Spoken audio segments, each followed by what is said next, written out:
Hi, I'm Rachel. I lost 50 pounds in my 50s, and now I'm giving you the skinny on how I did it so that you can lose the weight you want to lose and keep it off for good. One of the things you're probably wondering is like, does losing weight and keeping it off mean I never get to eat out again? And the answer is absolutely not. I never gave up eating out during my weight loss or my weight maintenance phase, but what I did find was that I had to take a new approach to eating out and find ways to save calories. I mean, let's face it, when you are trying to lose weight and keep it off, finding ways to save calories without ruining your life is job number one. The 3 ways I'm going to talk about, I'll start with S so they're easy to remember. They are share it, save it, and shrink it. And after that, I'm going to share 3 bonus tips that will help you even more so that you will be totally empowered to go eat out and not blow your calorie budget for the day or for the week. And what would be really fun is if you called your significant other or your best friend and you said, let's go out to eat because I've got some great tips of how we can do it and not blow up our calorie budget. And that'll definitely help get your friends and family on board with your weight loss journey. My first tip for you is actually one of my favorite calorie saving tips overall. It's just share it. Like when you go out to a restaurant, share anything, share everything, share an appetizer, share an entree, share dessert. I don't think you can share drinks, but you can share just about everything else. So just sharing automatically halves the calories and it will half the bill as well. So you will just feel like an absolute genius and you will not have nearly the calorie load of eating a big entree by yourself. I mean, let's face it, those rich foods that we love at restaurants are well known for being completely laden with fat and calories. I mean, they are there to satisfy you and they do their job very well.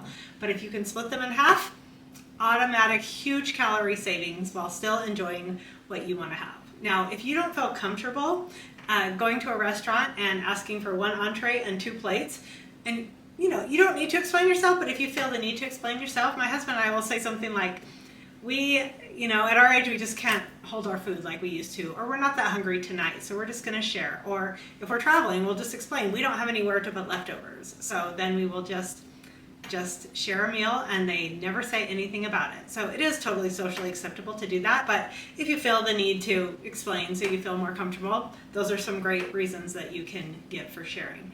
And sharing is extra nice because then you go away from the table without that overly full feeling where you have to unbutton your pants or wear your elastic waist pants or your stretchy pants out to dinner. And it just, for me, that adds to the enjoyment of the meal, or it doesn't take away from it at the end.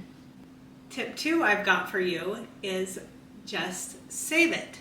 Save calories by asking for a to-go box as soon as you order and just cut that meal in half. And what is super amazing about that is that you get to double your enjoyment of that meal. You eat half and you take home half, and again, you avoid that overly stuffed feeling, and you will feel like a genius, and future you will totally think past you the next day when you go to the fridge and you've got those yummy restaurant leftovers for lunch. You don't have to do anything to prepare them, just heat them up, and you get to enjoy your restaurant meal twice, and you save half the calories.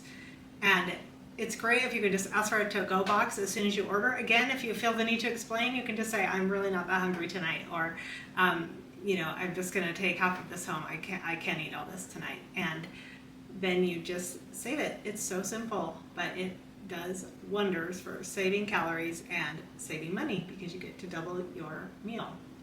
The 3rd tip I have for you is just shrink it. And by that I mean look for a lighter menu. It could be a lunch menu, could be something like at the Cheesecake Factory that I love. They have this incredible, what they call the Skinnylicious menu, and all the entrees on it are under 590 calories. So that's already really good for a restaurant entree, but if you're sharing it or saving it, like I already talked about, it's only a 300 calorie entree. That is great. That is well within most people's calorie allowance. So you just shrink it. You always have a choice. And even if you're ordering a salad, salads can have a ton of calories, but you can save on calories by asking for the dressing on the side. So you just drizzle it instead of soaking your salad in it, or ask for the nuts and cheese on the side, or just eliminate them because they add to your salad, but they also add a ton of calories. So if you want to shrink yourself, you've honestly got to shrink your portions. Portions are something that get us all into trouble in this like modern day and age. So just finding ways to shrink the calories in whatever you're eating or shrink the meal itself. You can even order an appetizer as your entree, and those usually have smaller portions and less calories. So there's always a way to do it. So share it, save it, or shrink it. Those are a great start. And now I've got 3 more bonus tips for you. My first bonus tip is stop when satisfied. Now this can be really hard when you're in a social situation eating out for you. At least it was for me. When I'm caught up in the moment, that's when I find myself just eating past the point of being satisfied. And it was something I really had to learn to do for weight loss, was get in touch with my hunger drives.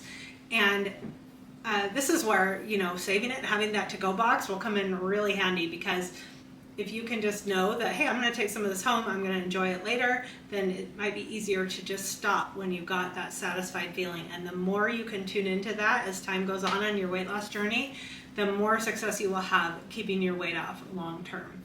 So that can be really hard, because all of us eat mindlessly, all of us eat emotionally, all of us eat socially, and those are situations that there just can be a real tendency to overeat. So just focusing on I'm going to stop as soon as I'm satisfied. Not stuffed, not still hungry, satisfied. My next tip is just skip it.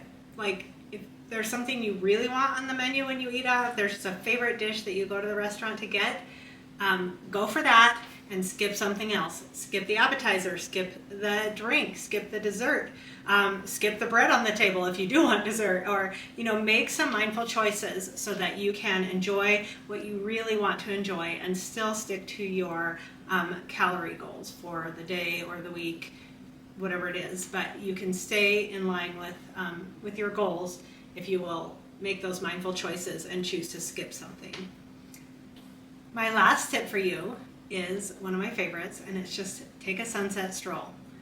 Okay, granted, you may not be eating dinner at the perfect time to take a sunset stroll, but taking a stroll after dinner will help you use some of the energy from that food and allow your body to digest that food that you've just eaten. And it really helps lower your blood sugar. It's relaxing. And when you lower your blood sugar, your body's not able to store that extra food as fat so easily. And especially if you're going to be going and sitting down, maybe you're going to a movie or a play or a sporting event, or you're just going home to relax for the evening, it will be great if you can take 10 minutes, 15 minutes and walk a half mile or a mile, even if it just means parking really far from the restaurant and taking a stroll to get there and to get back to your car, or when you get to your, wherever you're going after, just park far away so you give yourself a chance to walk and take in the scenery and take in the evening. This is something I do all the time, whether I'm eating out or eating at home. Just a walk after dinner does absolute wonders. So you can hike or walk anywhere. I was going to say you can hike up a mountain if you have one handy, or you can walk down a city street or walk through a mall if you're eating in a mall. You can go anywhere and it will just feel great. I remember one night my husband and I were walking through a furniture store and we ran into a friend that worked there, and he was like, yeah, everyone comes here to walk off their dinner. I think it's just a natural feeling that we just I need to move, I need to digest that food, and you will do yourself a huge favor, and it's just a great way to cap off the evening. So thank you for listening. I hope these tips have really helped you. Share it, save it, shrink it, stop when satisfied, skip it, or take a sunset stroll. Incorporating all of those will save you so many calories and let you enjoy eating out. Thank you so much for watching. Please remember to hit the thumbs up button, subscribe to the channel, share this with a friend that's also working on weight loss. I know a lot of us women are. And I would especially love it if you would comment down below something you liked, something you learned, something you've done to help you save calories and still enjoy eating out. And we can all help each other that way. So thank you for being here. I'll see you in the next video.